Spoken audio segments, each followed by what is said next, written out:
Good morning. Today I'm going to be reading the Magic Treehouse book, the first one, Dinosaurs Before Dark. And this was written by Mary Pope Osborne and is read courtesy of Scholastic. Chapter 1, Into the Woods. "Help! A monster!" said Annie. "Yeah, sure," said Jack. "A real monster in Frog Creek, Pennsylvania." "Run, Jack," said Annie. She ran up the road. Oh, brother, this is what he got for spending time with his 7-year-old sister. Annie loved pretend stuff, but Jack was 8 and a half. He liked real things. "Watch out, Jack, the monster's coming. Race you." "No thanks," said Jack. Annie raced alone into the woods. Jack looked at the sky. The sun was about to set. "Come on, Annie, it's time to go home." But Annie had disappeared. Jack waited. No Annie. "Annie!" he shouted again. "Jack! Jack! Come here!" Jack groaned. "This better be good," he said.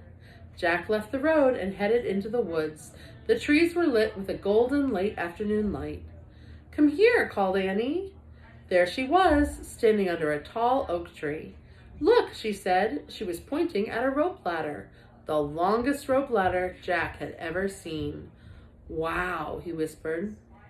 The ladder went all the way to the top of the tree. There at the top was a tree house. It was tucked between 2 branches. "That must be the highest tree house in the world," said Annie. "Who built it?" asked Jack. "I've never seen it before." "I don't know, but I'm going up," said Annie.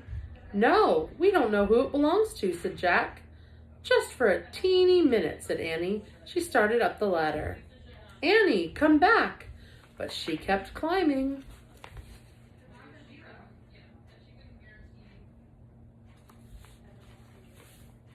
Jack sighed. "Annie, it's almost dark. We have to go home." Annie disappeared inside the treehouse. "Annie!"